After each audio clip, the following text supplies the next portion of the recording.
be me. 26, fresh out of a sociology program that basically rewired my brain to see patriarchy hiding behind every latte. Honestly, it started way before college. My mum raised me and Ryan mostly on her own after Dad left when we were teenagers, and I grew up watching her grind through double shifts while still getting blamed for everything that went wrong. She used to say things like, "Don't ever depend on a man for anything," and I guess that stuck. Then high school hit. All the usual stuff. Guys rating girls in group chats, teachers brushing it off, friends crying in bathrooms. I decided early on I wasn't going to be one of the naive ones. By the time I got to college, every class, every video, every post just confirmed what I already believed, that the world runs on double standards and male excuses. And honestly, it felt good to have a framework for it. Like finally, everything made sense. So yeah. 26, degree in sociology, feminist by survival, and maybe a little too sure that I'm right about everything. It was supposed to be a calm Sunday dinner. Mom made lasagna, candles flickering, the usual, let's act like we like each other for an hour. But Ryan was already scrolling through his phone when I sat down, smirking at something on Twitter.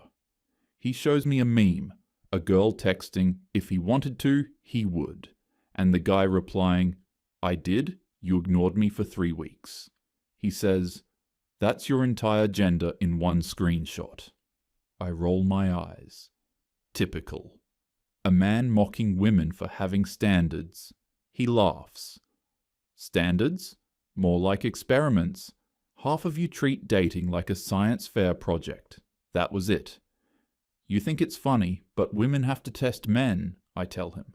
Otherwise they pretend to be nice until they get bored or push boundaries. He sets his fork down. So you're saying all men are faking it? Yes. Even Dad, he asks. I hate when he does that. Drags family into it, like a debate trick. Dad's different. What about me? Especially you. I shoot back before I can stop myself. Mum looks up like she's about to intervene, but decides against it. She's tired of this topic. Ryan leans back, crossing his arms. You honestly think every guy's a hidden predator? I shrug. Maybe not all at once, but the potential's always there. You've just never had to worry about it. He smirks. Or maybe you've been hanging around too many people who need to see monsters everywhere so their TikTok rants get views. I can feel my pulse in my ears. You wouldn't last 5 minutes being a woman in this world. Maybe, he says. But you wouldn't last 5 minutes assuming everyone's out to hurt you. You'd be miserable. That's when I blurt it out. Fine. I'll prove it. I'll take the nicest guy I know and show you how fast he slips if you give him a chance. That is literally all men. Give them an inch and they'll take a mile. Ryan's eyebrows go up. You're serious? Completely. You pick a guy, any guy, and I'll prove he's no different. He chuckles. You're going to bait someone into failing your purity test. It's not baiting. It's exposing right, he says, dry. Just don't ruin some dude's life to win an argument. The rest of dinner is silence. Forks scraping plates. Mom changes the topic to taxes. That night, my apartment felt too quiet. I made tea, but it went cold while I scrolled through messages. My group chat was popping. Everyone venting about ghosting, weaponized incompetence, screenshots of bad Tinder bios. I dropped a voice note. My brother said, "Not all men are creeps." I'm about to prove him wrong. Instant replies. Expose them. Record everything. Pick a quiet one. The nice guy act is the scariest kind. Their energy hyped me. It wasn't just personal anymore. It was almost academic. Like I was doing field research. That's when I thought of Josh. Josh, 29, accountant, volunteers at the same food bank twice a month. Always early, always polite. Doesn't flirt, doesn't even linger when we talk. Drives one of those practical cars, silver Civic, clean, no ego. I used to think he was painfully bland, the kind of man you forget mid-conversation because nothing about him sticks, which made him perfect. He was the kind of guy everyone liked but nobody noticed. Harmless, predictable, the sort of nice guy women trust automatically, until they shouldn't. Still, I hesitated. Sitting there with my laptop open, I thought, wait, am I picking the right guy for this? What if he's too boring to take the bait? What if he just never gives me a chance to prove my point? But then I caught myself smirking. Number. They always do. It's just a matter of timing and opportunity. Give any man the right mix of friendliness and perceived safety, and he'll show what's underneath. The mask always slips eventually. Maybe not at first, but it does. So yeah, Josh would do fine. If he really was the good one, I'd admit it. Though honestly, I doubted it. I'd seen too many stories, heard too many harmless guys turn out to be creeps behind DMs. I scroll through his Instagram, hiking photos, his golden retriever, pictures from the food drive, one of him handing a box to an elderly lady. No thirst traps, no weird captions, not even a single gym selfie. Suspiciously clean. Like he's hiding something by being too normal. I type out a message. Hey random, but I had an idea for the next food drive event. You free for coffee sometime? I hover before hitting send, thumb over the button. Part of me worries he'll say no, that I'll lose my test subject before the experiment even starts. But another part of me, the smug, certain part, knows he won't. Men don't say no to attention. Sure enough, 10 minutes later, the screen lights up. Sure sounds exciting. Always happy to chat. Of course he is. I grin at my phone. This is going to be fun. Every nice guy gets excited the second a woman shows interest, no matter how different he pretends to be. They all think they're the exception. He just doesn't know he's about to become my favorite case study yet. Let the test begin. Fast forward to the day we were meeting. The coffee shop was only 15 minutes from my place, but I still started getting ready over an hour early. Not because I was nervous, it wasn't a date or anything, but because I wanted to look normal. Casual, but not careless. Friendly, but not trying too hard. I stood in front of my closet debating if wearing lipstick would send the wrong message, then realized that was the point. The message was the test. If he picked up on signals and reacted in any inappropriate way, even slightly, that was the data I needed. I wore jeans and a cropped cardigan, nothing flashy, just enough to look good without looking like I cared that I looked good. Before I left, I reread our DMs, the emoji he used, the phrasing.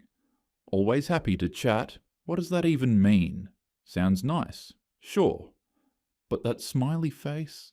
That's usually where guys start testing waters. I got there first, picked a window table, ordered a matcha, sat where I could watch him walk in. Josh showed up 5 minutes later, right on time. Navy hoodie, dark jeans, clean haircut. Just like I remembered, neat, understated.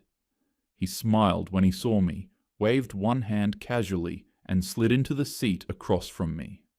Hey, thanks for the invite, he said. No problem, I smiled. Figured it'd be nice to talk without a stack of food drive boxes between us. We talked. Small stuff at first. He asked how school had gone. I told him about the non-profit internship I just finished. He asked what I was doing next. I gave my usual spiel about taking time to refocus and build impact. He nodded like he actually respected that. I let the conversation flow for about 15 minutes before steering it. Dating sucks lately, I said, just loud enough for him to hear clearly over the background music. He nodded, sipped his drink. Yeah, I gave up on apps a while ago. It's exhausting. No one's real on there, I added. Exactly, he said. It's like job interviews, but for disappointment. I laughed. Not forced. He was genuinely decent at phrasing things. Then I tilted my head and gave him the first soft test. You seem like one of the good ones, though. Honestly, I've never seen you be anything but respectful. He smiled. I just try to treat people how I'd want to be treated. Then he changed the subject, asked if I'd heard they were expanding the volunteer center. That's when I noticed it. The slight deflection. He didn't deny being one of the good ones. He didn't engage either. Just shifted. Classic tactic. I leaned back, testing again. You're so disciplined, I said. Like you never get rattled. He chuckled. That's the accountant in me. Order, numbers, structure, no follow-up, no, you're not so bad yourself. Nothing. He glanced at his watch. I should head out soon. Got a client meeting. I blinked. Already? He stood, pulled out his wallet, and paid for both drinks before I could say anything. I got it, he said. Thanks again for the chat. Let's catch up again at the center. And just like that, he left. No flirt, no probing, no lingering glances. I sat there for a few minutes after, pretending to scroll. I wasn't upset, not really, but I felt off. It wasn't how it was supposed to go. Guys usually try to extend the moment, buy time, drop hints, play the long game, but Josh just left. Like it was nothing. I kept thinking, maybe I was too subtle. Maybe he's the type who waits for clearer signals. Or maybe, and this hit harder than I expected, maybe he just wasn't interested. That night, I laid in bed with the lights off, scrolling mindlessly until the group chat pinged. Amber. Well? Spill. What happened with accountant Jesus? Tiff. Ugh, I forgot you were meeting him today. Did he do anything weird? They were already waiting. Everyone in the chat knew what I was doing. I hadn't told them exactly why, but they knew the gist.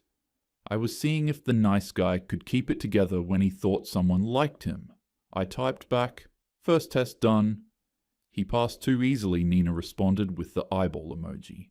Then, passed how? Like, boring passed, or too perfect it's sus passed? Too perfect, I replied. No flirting. No boundary testing. He just talked, paid, left. Like it was a dentist appointment. Tiff? Oh God. That's worse. Means he's practiced Amber. Textbook soft manipulator. Probably learned that from watching Jordan Peterson clips Nina dropped a TikTok. Some girl pacing in her apartment, ranting about how quiet men weaponize comfort to lower your guard. I just stared at it. It was exactly what I needed to see. Amber again. You need to raise the stakes. Do what they do to us. Let him think you're into him. That's when they drop the act. Tiff. Get him out of the volunteer bubble. That's his home turf. He feels safe there, Nina. Invite him out. Something casual. Make it seem spontaneous. Pretend like you're just comfortable with him now. I could feel my wheels turning as I read their messages. They were right. That first coffee meetup, that was just surface level, too neutral. He probably didn't even register it as a situation where the mask had to come off. If I wanted real behavior, I needed real conditions. Comfort, privacy, somewhere where there were no public eyes, no clipboard roles to hide behind. Something just chill enough to lower defenses, but personal enough to let him think there's maybe something more. I typed back, what if I invite him out for drinks after the next shift? Just me and him? Tiff. Yes. Casual plus alcohol equals the truth always leaks out. Amber. And wear something different. Not flirty, but not full work mode either. Soft Nina. This is the move. You're building comfort. Now you just have to let him think he's the one leading it. I locked my phone and stared at the ceiling. It didn't feel manipulative. Not really. If he had nothing to hide, then there'd be nothing to see. But if he was like the rest, if the calm, clean-cut act was just a cover, I'd be the first one to catch it. Let's see how long he stays safe when the setting changes. It had been about a week and a half since the coffee meetup. We'd both done another volunteer shift together during that time. When we wrapped up another long Saturday at the centre, stacking boxes and wiping down tables, I figured it was the perfect moment to raise the stakes. I texted Josh right after our shift ended. We crushed it today. Drinks to celebrate? He replied within minutes. Ha ha, sure. Sounds chill. Same place? Easy. Too easy. He didn't even ask who else was coming. Just agreed, like it was nothing. I told myself that was a good sign. He was comfortable, probably already letting his guard down. We finished packing up supply boxes, and I stepped outside to grab an energy bar from my bag when I heard someone behind me. "Since when do you grab drinks with dudes?" I turned and saw Eli, old college classmate, helped with the food drive once in a while. Smart-ass type, always had opinions. "What?" I asked. He raised an eyebrow. "Didn't you used to say guys were all manipulative creeps?" "Still do," I said. "This one's just part of a test." He made a face. "A test?" "Yeah. Seeing if Mr. That's nice guy cracks when things feel more casual." Eli stared at me for a second, like he couldn't decide whether to laugh or be annoyed. "You're not testing him. You're baiting him." I crossed my arms. "It's the same thing." "It's really not," he said. "Testing is about finding truth. Baiting is about setting someone up to fail." I rolled my eyes. "Okay, philosopher." He didn't react, just said, "If you think all guys are trash, you'll eventually treat every good one like a liar until they walk. And when they walk, you'll call it proof." It bothered me how calm he said it, like he wasn't trying to win, just stating fact. "Thanks for the unsolicited wisdom," I muttered. He shrugged. "You're gonna do what you're gonna do." Then walked off. I stood there longer than I should have, phone still in my hand. That night, I didn't hold back. I wore a black knit skirt, soft, clingy fabric, just above mid-thigh, paired it with a loose off-shoulder top and a cropped jacket. Not overly revealing, just enough to make it clear this wasn't some casual errand. Legs shaved, light contour, lip gloss, not lipstick. The group chat was on fire before I even left. This is it. He's either gonna slip or admit he's a priest. Private setting equals no script. Real version shows up. Josh was already at the bar when I arrived. Corner booth, back against the wall, sipping a ginger ale like always. "Hey," he said, smiling as I walked up. "You clean up well?" He looked me up and down. Quick glance, not lingering. "Thanks," I said, letting the jacket slip off my shoulder a little more than it needed to. "So do you." He was in a fitted dark button-up and jeans. Simple, clean, confident but quiet. The server came. I ordered a glass of wine. He stuck with soda again. We talked. Volunteering, a mutual co-worker who was always late, his dog, music from high school. I let him talk, laughed a little louder than I normally would. Brushed something imaginary off his sleeve. He thanked me like it was nothing. Then I shifted in the booth, crossing my legs slowly. "Sorry," I said, smiling. "Skirt's a little shorter than I realized."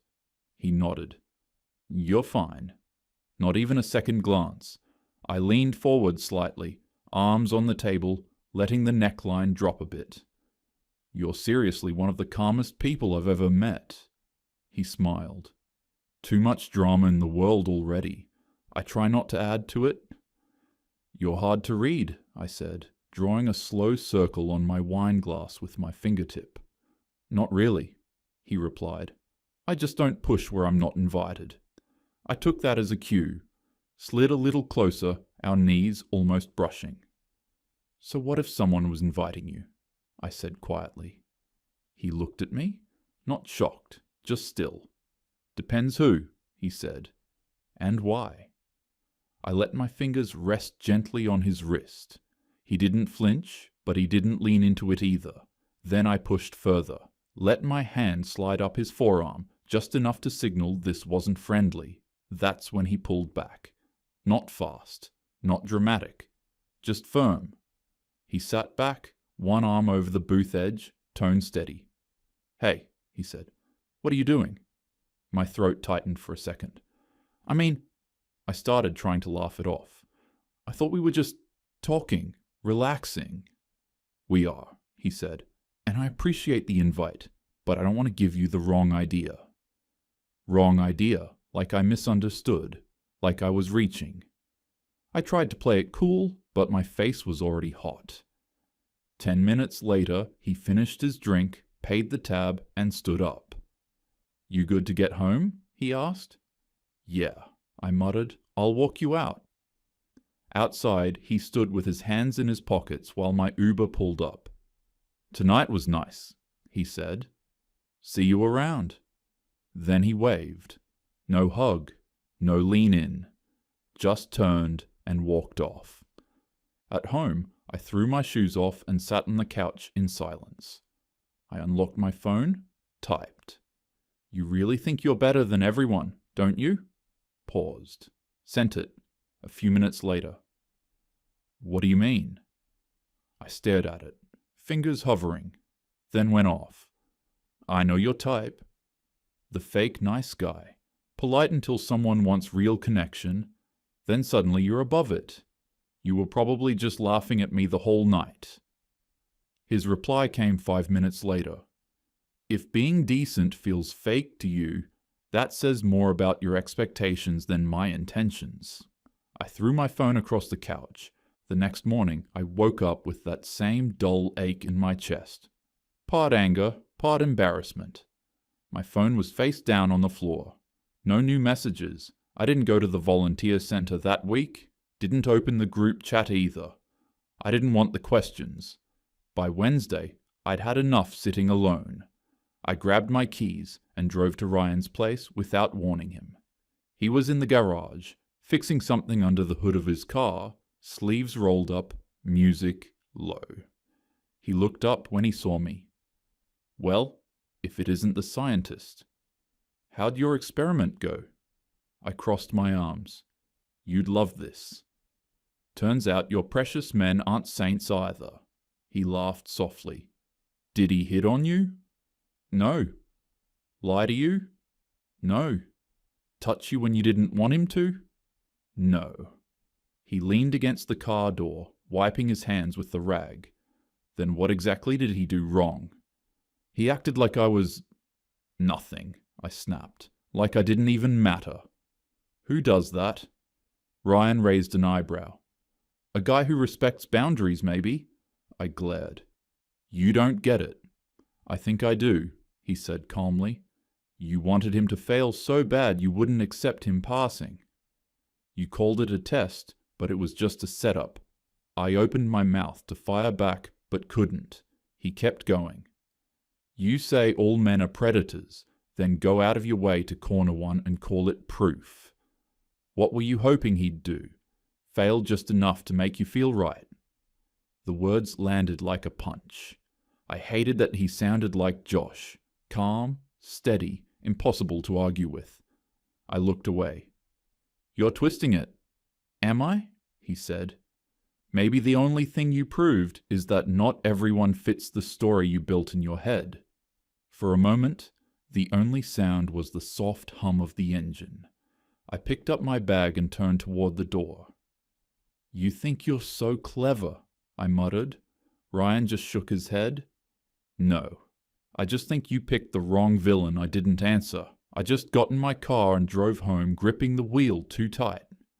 When I parked, I sat there for a long time, staring at my reflection in the black screen of my phone. No notifications, no messages, just quiet. And for the first time, I couldn't tell if I was angry at him or at myself.